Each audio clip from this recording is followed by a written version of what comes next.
आपसे एक निवेदन करूं, कुछ लोग होते ही ऐसे हैं जो मरते मरते भी सोचते हैं किसका कितना बिगड़ जाए। एक व्यक्ति का नाम ही था काम बिगाड़ो, सोचो कैसा रहा होगा। इतना काम बिगाड़ता, किसी काम बनते बनते बिगाड़ देता। बहुत परेशान, क्या करे, झगड़ा करे तो भी जीत ना पाए,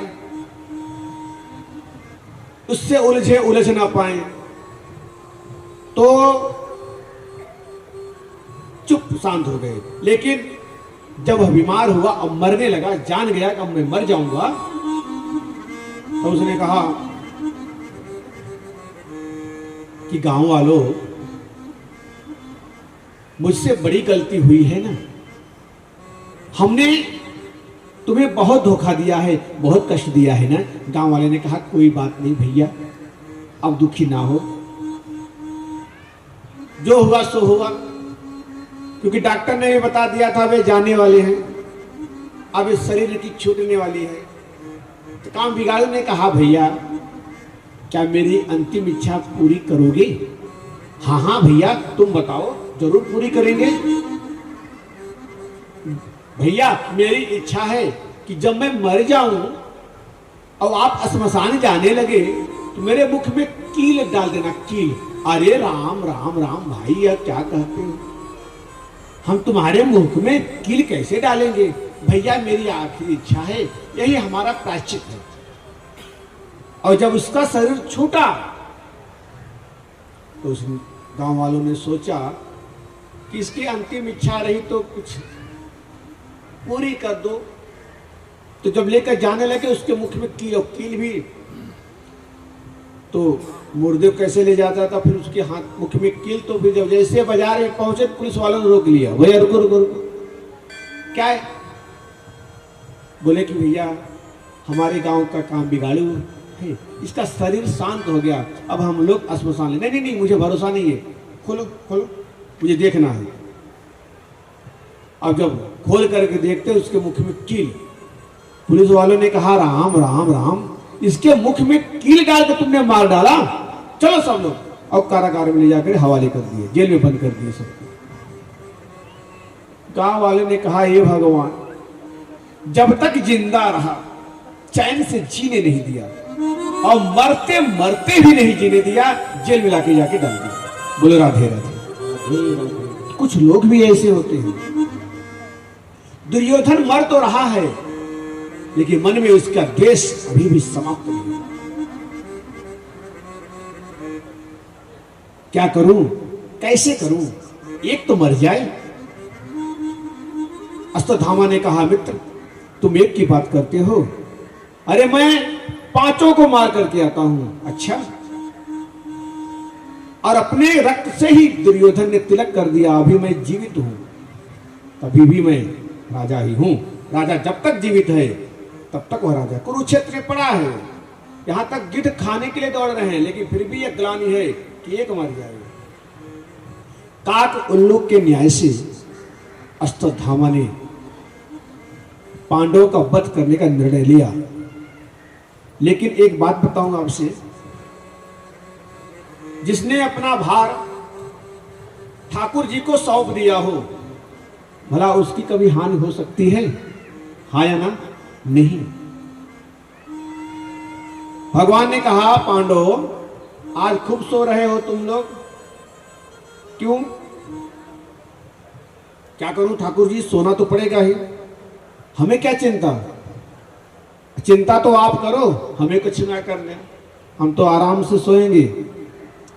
जिसने तेरा नाम लिया उसके जागे भाग, है ना? जो भगवान की शरणागत हो जाए उसको क्या चिंता है।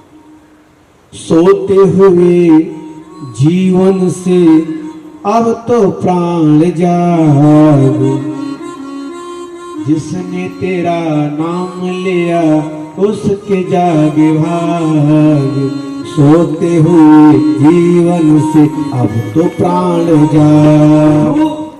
हमने सब कुछ सौंप दिया है आपको, मुझे क्या चिंता है? जो करना है सो आप करो, हमें तो आराम से सोना ही है। भगवान ने कहा अच्छा एक काम करो, हमें सौंप दिया, चलो मेरे साथ घूमने चलो। तो भगवान ने सबको लेकर चले गए घूमने के लिए। और जब भगवान नहीं रहे और पांडव भी नहीं रहे तो बिस्तर पे कौन सोया? तो पांडव के पुत्र ही, पांडव जैसे द्रौपदी के 5 पुत्र आके सो गए और उन्हीं पुत्रों को पांडव समझकर अश्वत्थामा ने 5 का सिर काट करके लाया दुर्योधन के पास। मित्र मित्र देखो देखो देखो, तुमने कहा था एक, मैंने लाया हूं 5 का। क्या लाए हो? अरे 5 का सिर। दुर्योधन ने सोचा कि क्या पांडव गाजर मूली है क्या? अरे जिनको मारने के लिए कितनी अक्षौणी सेना समाप्त हो गई, पितामह जैसे, गुरु द्रोणाचार्य से हमारा कर्ण विकर्ण जैसा कोई कुछ नहीं कर पाया, 5 मिनट में 5 का सिर काट लिया। खुशी तो हुई। अच्छा मित्र, हमें पता था तुम्हें भरोसा नहीं होगा, लेकर के आया हूं। अच्छा तो मुझे भीम का सिर दो। भीम से बहुत देश रखता था और भीम का सिर जैसे ही हाथ में लिया, थोड़ी सी दबाया तो पिलपिला हो गया। अरे राम राम राम, ये भीम का सिर नहीं हो सकता, ये भीम का सिर हो ही नहीं सकता। समझ गया दुर्योधन, अरे मित्र तूने आज मित्र का नहीं शत्रु वाला काम किया है। अरे मुझे इस अनाथ अबोध बालक से कोई बैर नहीं था और तूने इन्हें मार करके तो अब तो हमारे खानदान में तर्पण करने वाला कोई नहीं हुआ। बड़ी विडंबना होती है जब पितर नाराज हो जाते हैं। पितर की संतुष्टि करना बहुत मुश्किल होता है, इसलिए पितरों की भी पूजा करनी चाहिए। दुर्योधन ने कहा अब तो मुझे कोई तर्पण करने वाला नहीं, अब कौन कथा भागवत सुनाने का? भाई हमारे सदस्य कोई रह नहीं गए, अब कौन उद्धार करेगा? अब तो जितने मरे सब प्रेत योनि में भटकेंगे, कोई एक बचता तो कम से कम तर्पण तो करता। कभी याद आती उसे पूर्वजों को, कोई कथा सुनता है, यज्ञ करता है, पुण्य करता है, तीर्थ जाता है, जिसके पितर बहुत प्रसन्न होते हैं। और कोई तीर्थ में गया है और बहुत चोर भी लोग जाते हैं, तो चोरों को लगता है देखो गंगा जी के किनारे कपड़ा निकाल के गया है, देखते रहो। और जैसे ही गंगा जी में डुबकी लगाया तो वैसे जेब साफ। उनके भी पितर होते हैं, चोरों के भी, उनके पितर कहते हैं देखो इन अभागों को, अरे अभागे चोरी करना था तो कहीं और जाके करता, क्या तुझे तीर्थ में ही चोरी करनी थी? यही जेब साफ करना था? अरे तू आया था यहाँ तो भी हम तर जाते, तू तो ऐसा काम कर रहा है, अब हम लोग और नरक में जाएंगे। सोचो पितर कितने रुदन करते हैं। आज दुर्योधन कह रहा है, इसे ज्ञात है कि यदि एक रहता तो कम से कम जल देने वाला तो कोई बचता। मित्र तुमने बहुत गलत किया, बहुत दुख हुआ और वही शरीर छोड़ दिया।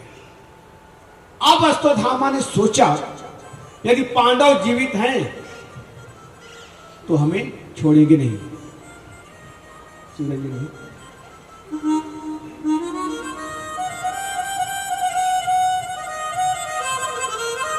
आइए अब देखें द्रौपदी की क्या हाल है। माता शिशूनां निधना सुतानां निशाम्य घोरां परितप्यमानां